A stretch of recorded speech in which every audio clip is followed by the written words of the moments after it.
Good morning!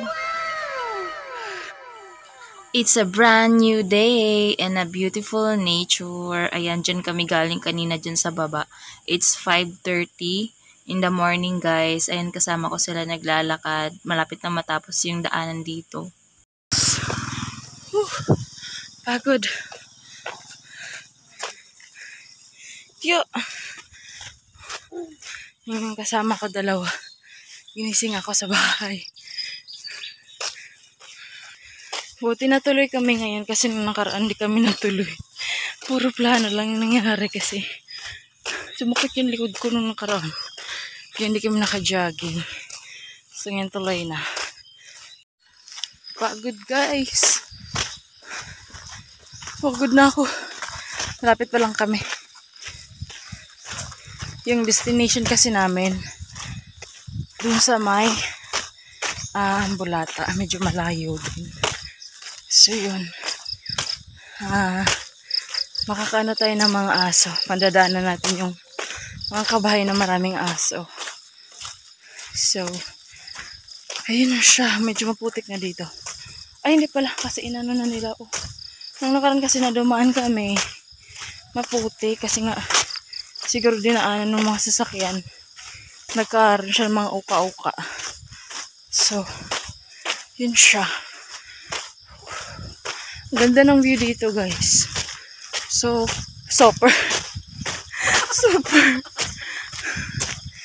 Kaya tayo. Maganda dito daanan kapag simentado na lahat. Meron pa kasing cut na kaunti na lang talaga. Natatapos na nila.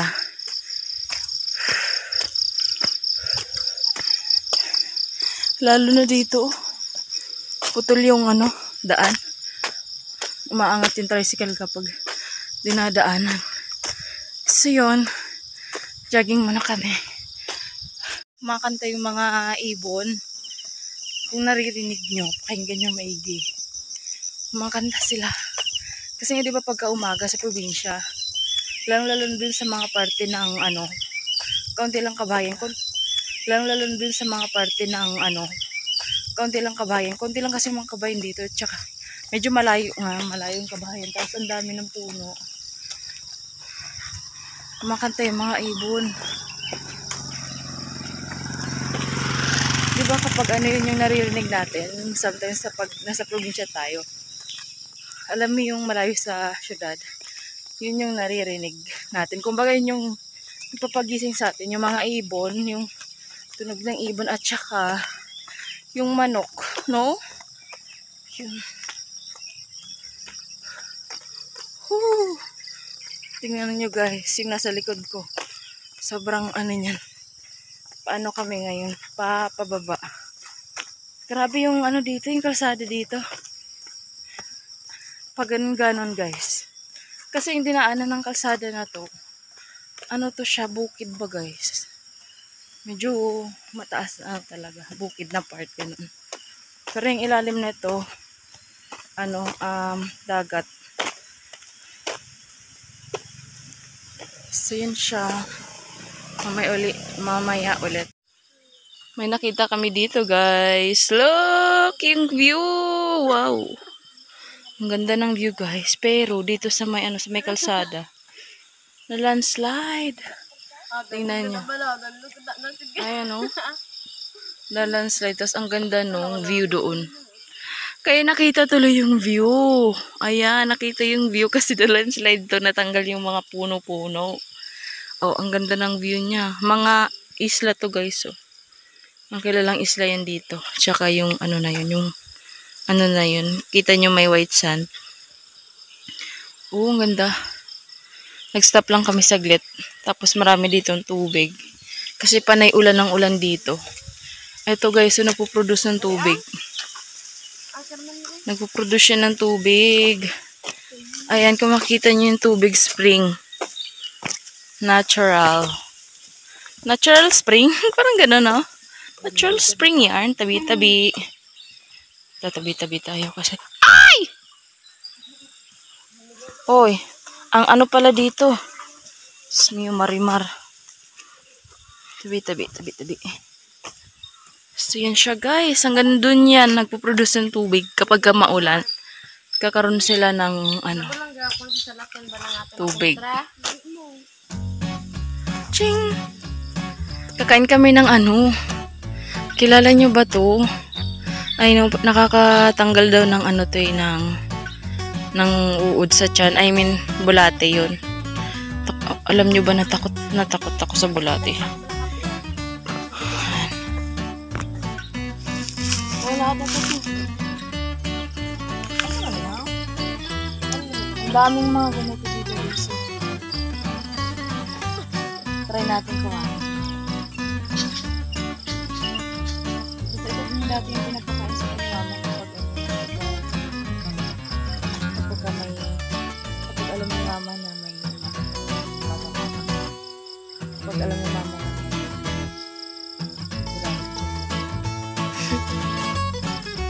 pinapakain sa amin. Pero hindi pa masyadong magulang ito. Sobrang liit pa lang na sobrang liit pa lang na.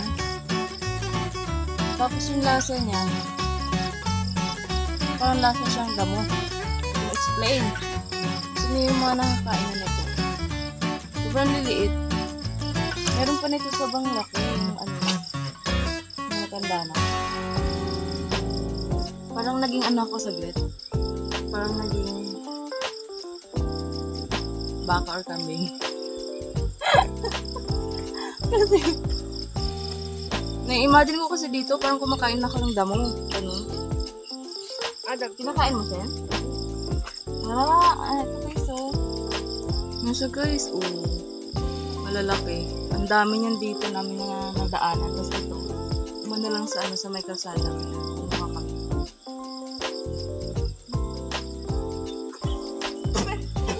Ano siya type?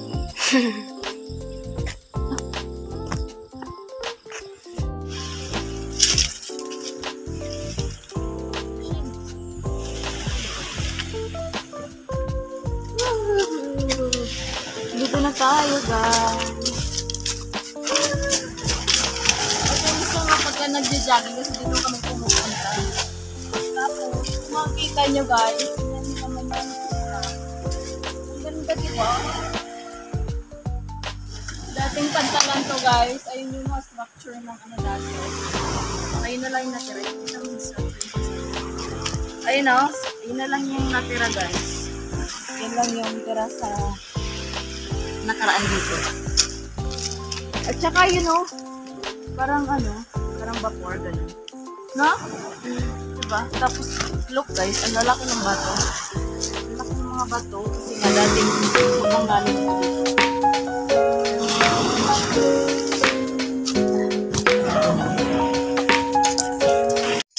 Tapos alam niyo ba kanina meron kaming nadaanan ng babae na nagtitinda ng kakatkilala ng mga pamangkin ko. Tapos alam niyo yun, nagustuhan nila, nakakayaman sabihin guys, pero nangutang kami. Tapos ang mura pa niya guys, kasi 20 pesos lang daw to lahat. Nakakahiya kasi kami palang yung unang customer ni ate. Pinautang kami. Kaya nung nakauwi na kami, pinabayaran ko talaga kaagad kasi nakakahiya. So ayun ang cheka. Baring yung sapatos ko kasi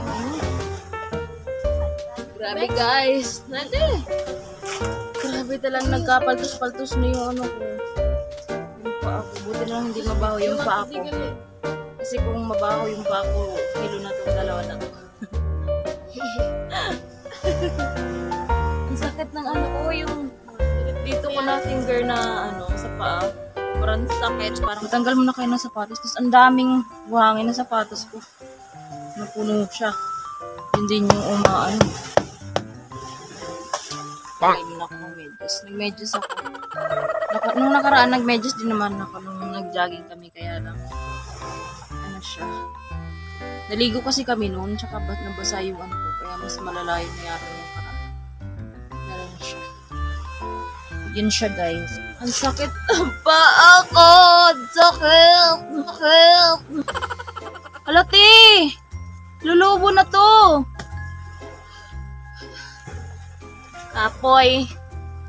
Kapoy guys, nakakapagod yun. Nakakapagod. Parang ako na lang yung maputi sa inyong dalawa.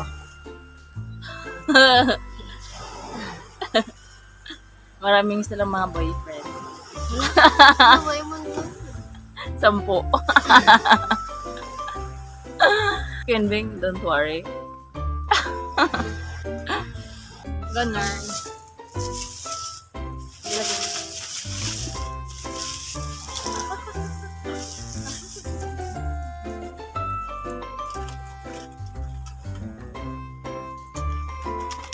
Makain. Ayoko dyan.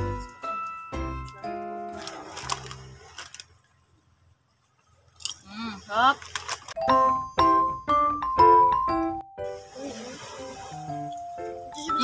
Dumduman. Nag-imagine kasi ako, gumagaling mag... Oo. So, feeling ko ano lang siya sa mento. Chicken bilog. Sinemento yung kakal Kasi sa... na nasa gitna. Ay, barko po.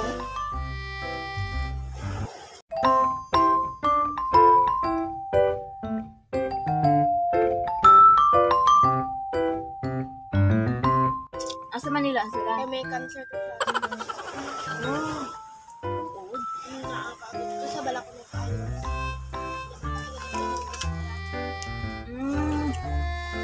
So nag-school lang, hindi sila. Dahil siya tanong kasi nila. Nag-school lang siya gali. Pero tatang nilagit sila. Wala. Hindi, arte. Pang! Ito na po sila. Lula ng tako.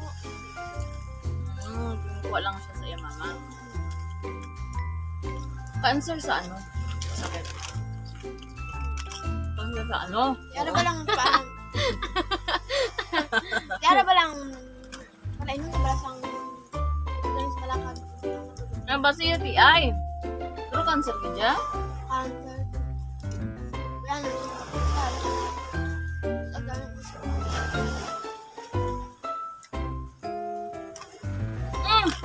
Naglalayag pala yung barko kasi nandun lang yun sa kanina, ba? Ano sa bayan? Abi ko ganyan nagpundo, nagbala? Ang bagal ng barko na umanang, no? Isipin mo, ang tagal-tagal na natin yung po dito. Sa drop na. Kasi pwede kumakit na mabilis. Daw ka na yan. Saan yan? Hindi mga ano yan, mga kalakal na yan. May, kung man na, may. Dako na yan. May pakasakay sa barko, ha? Siguro, masunod ang inyong balay, mga tatlong balay. Tatlong mga balay. Pwede ko lang. Ay, gumana. Uy, abi mo lang. Abi mo lang, ano lang na, gamay lang na, pero kung nagpalapit ka na, kudako na. Tapos sabi mo dala, hinahinay kung sakay ka ba sa barko na kayo sa Usog gase. nga. Tapos parang ka mahilo, parang Gana, nakasakay ka pwede sa... ka linog-linog, mami sinaw. Sa balot. Ano na, mga kalakal na, mga ginagamit pala sa balay, mga construction supply, mga materyales na, mga muna, or mga bangkal, ay, isa mga goods na, nalit sila yung mga lugar, dalo naman natin nila, trading mo. 3 minutes, seconds lang. Tawag ka tayo sa kapag Hindi na bala? Ang tugtog na puti. Ang gapang ko ang signal. Ang plato? Ang Ang plato? Yung tugtog na puti. Ano ba ang gapak na ang sinamang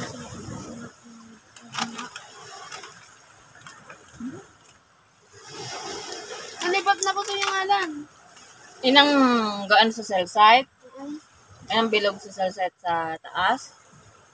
Ano ha? Diyara ba lang kung ano sa hangin, katiyog. Kung example may hangin. Tapos ibablow siya ng hangin, iikot siya. Ano? Windmill. Kaya mo sinabala dito sa ilo naman nakakita ko. Windmill. Nami. Namigit Ara sa ma'am. tungas ng dagat. May araw man na sa halin na ganing ano man. Puro windmill talaga lahat. Tapos umiikot siya kasi malakas yung hangin. Ang laki-laki, sobrang laki. Dako kayo, gatiyog, sobrang laki niyan. atong padulong na ta din. Atong padulong na ta bala nga damo tubig nga gaan sa kasada. 2,000 years later. Hi guys, I'm back. Nasa bahay na ako and ayun. Grabe, pagod na pagod ako kanina. Nagpalit lang ako ng damit ng outfit ko. Nagpalit na ako and then pagdating ko kanina, sobrang talagang yung paa ko, alam mo yung daliri ko sa paa, yung dito, talagang meron siyang sobrang hapdi, talagang matatanggal na yung balat niya sa kabilaan yun. Tapos, si Mahal daw, nakabenta siya ng spam. Sobrang saya ko guys kasi may bumili ng spam dito kasi nag-display ako ng spam, 'di ba? Dun sa sa mga delata nag-display ako tapos merong bumili na bisita daw bumili ng dalawang ganito. So magdi-display ulit ako. Nilalagyan ko na siya kagad ng tag kasi napakahalaga ng tag. Lalo na kapag wala ako or wala kami dito kasi kapag walang tag, hindi talaga mabebenta kasi ayaw naman ni nanay na manghula ng presyo. Kasi si nanay talaga yung nandito kapag umaalis kami, kapag kailangan umalis. Tapos wala namang ginagawa si nanay. Si nanay yung nandito and pagka walang tag price yung mga delata or kung anong mga hindi niya binibenta.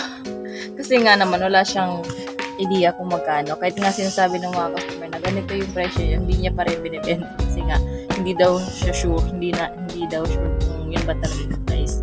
So, yun. Dito ko siya nilalagay, guys. Tina, sana ba yung natin?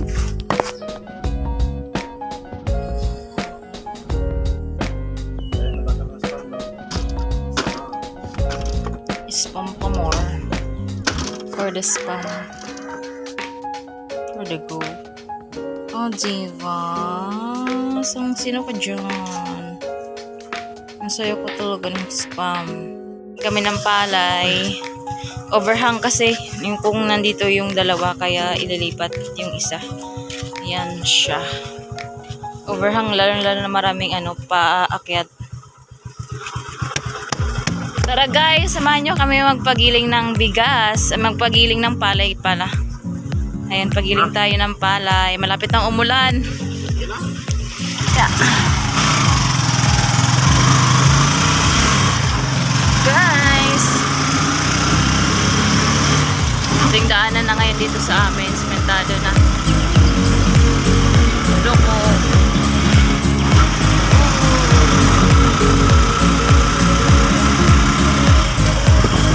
Daan ka din mamakas.